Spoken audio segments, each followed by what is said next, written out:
We've got just the craziest crap I've ever seen in my life. If it's not one thing, it's another. Now we got a communist run New York and wants grocery stores to be run by the government.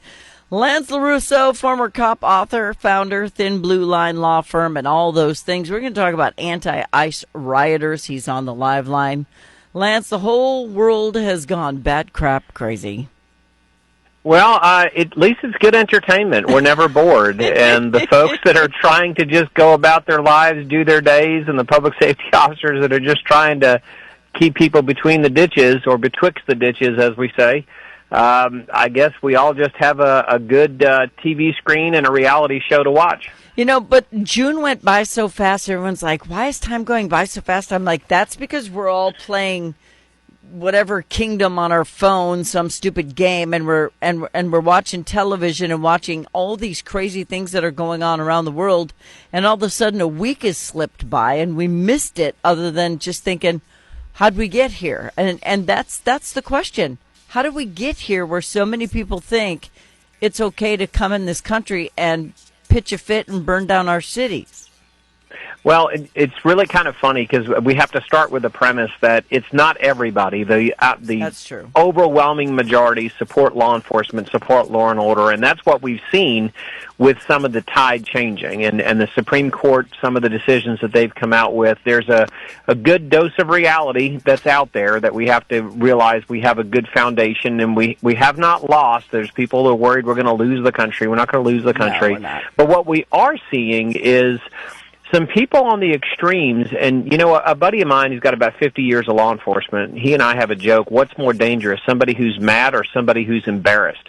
And I'm convinced somebody who's embarrassed is more dangerous, and that's what you're seeing. You're seeing people who are striking out and lashing out almost because they've lost, they know that they're in the wrong position, and the positions they're taking have no logic because their original stances had no logical foundation to start with. That's where those riots were coming from. Okay, so, you know, you double down on stupid then. That's basically what they're doing. That's a nice way to say it, but I'll break it down from a constitutional perspective. And this is just kind of, intellectually, it's kind of fun to listen to. So if you remember when Arizona passed a law saying a few years ago during the Obama administration that we're going to allow law enforcement officers to check someone's citizenship status and whether they were here legally, right. The federal government intervened, filed injunctions, and said that immigration policy and enforcement of immigration law is solely the province of the federal government. And that's where that law was pushed down, and by the federal government, the full force and weight of the White House administration. Now you see the flip side. So you see the White House setting immigration policy, enforcing immigration law, and you not even have to go to a state. You have a city of Los Angeles mobilizing people and defending the mobilization of people that are committing crimes against law enforcement because they don't like immigration policy and don't like the enforcement. So from a perspective of logic and kind of watching, if it wasn't so dangerous for the law enforcement officers that are in the line of fire here, it really is just mind-boggling that this passes for any type of rational analysis. We need to have a bubble law for police officers, because I know some of them have spit guards and stuff like that, but even here locally, I've seen people getting in the face of the police like a millimeter away from their nose, saying the most foul, vile things. You know, their spittle is probably getting on their face. And if the cop even sort of eases them back and just pushes them out of their space, they start screaming, "Oh, you don't touch me, brutality." There has got to be a bubble law where you can't get a certain closeness to them. Yeah, some states have them. What they've called them is HALO laws, H-A-L-O. Mm-hmm. And what they've done, I think Florida and I think Louisiana and maybe one other state. We tried to pass one in Georgia this year. We ran into some opposition and some questions that we'll probably resolve. But one of the reasons why they're important is not only because of what's called a reactionary gap. The officers need time to react. So it's not just the spittle. If that person has a knife in their hand, they could stab the officer before the officer gets a chance to react. And if you remember with the protests in Buffalo when a guy got really close to an officer and he shoved him back. It was an elderly man who was a professional protester, I believe, and the guy was injured. That's what those officers are concerned about. And people say, well, they're in riot gear. Well, it doesn't take long for someone to cause a problem to you if they're that close. So what and even a lot of First Amendment groups have said, okay, these halo laws are okay because we're close enough to video, we're close enough to watch at a 15, 20, 25-foot gap. We can see what's going on, which is in the public interest to watch what law enforcement's doing. But there really is no justification for making physical contact or getting so close that the officer would reasonably apprehend an injury could be imminent. So that does need to be fixed. Yeah, and some of the language that is used towards police. I get that, sticks and stones may break my bones and leather and chains excite me, whatever you want to say. But when you're standing that close to somebody, that is a human being. And if you are screaming profanities in his face and going on and going on and going on, any reasonable human is going to pop you in the nose. And it's hilarious because in a lot of states, there's a defense for popping somebody on the nose. It's called opprobrious language as an excuse for simple battery. So it's actually documented in our law in a lot of states as a justification for the use of force. But what's really interesting, I hear some of the things that these folks scream, and it's almost worse than they say as keyboard warriors.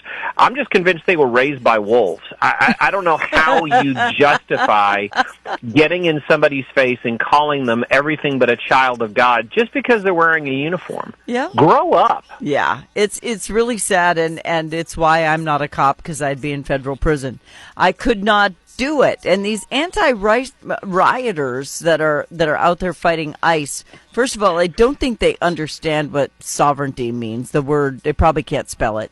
But where are they getting pallets of bricks from? Where's that coming from? Well, and I can't resist this. Forget sovereignty. They can't spell due process. Yeah, so they true. keep talking about someone wasn't given due process. There's two kinds of due process. There's criminal due process, and then there's administrative due process. And in the immigration context, all you need is administrative due process. Now, what's interesting is due process is notice and an opportunity to be heard. That's all due process is. When I hear people in Congress talking about due process as a trial or due process as some long, drawn-out procedure, it's notice and an opportunity to be heard. And what you have is DHS and ICE and all of these groups providing notice to someone and saying, you need to show up for a hearing, you need to show cause why you will not be, fill in the blank, deported, have your visa revoked, whatever it happens to be. But if you haven't kept your address up, if you are in the country unlawfully, and there is no way to contact you, or you were given a date to show up when you were let in the country, and then you don't show up for that, that is your due process. Mm-hmm. So it's really kind of entertaining to hear people spouting we haven't given folks due process when they clearly can't spell that. Yeah, and it's sad that we have people who will fund these type of riots. I don't know. I guess the heiress of Walmart or something was speaking out against ICE, and there are other people who are speaking out against ICE. Now, I understand that there are good people who come across the border who just want to work. We get that. You get that. We all get that. We understand it. But by crossing, you have committed a misdemeanor. And when you break the law as your first action coming into the country, we have to stop and think about that for a second. And then if you start breaking laws after you're in the country, like throwing, I don't know, cinder blocks through, ICE vehicles and stuff like that, there shouldn't even be a court date. You should just go. And, the other side of this, too, and this is where the gap in logic is there. I mean, first of all, you have law enforcement officers who were duly hired. They're duly sworn. They are enforcing the law. If you don't like what they're doing, then change the law. There's no excuse for you to be throwing things at them, trying to assault them, physically assaulting them, getting in their face. It's just inappropriate from a perspective. And the peaceful protesters are being left alone. And there's been some recent cases about that. And, you saw in Florida, the protesters that were peacefully protesting stayed out of the roadway. Okay, well, that's your First Amendment right. But the other side of this that just gets absolutely twisted up is the opportunity created by the peaceful protests, by the people that are causing some minor problems.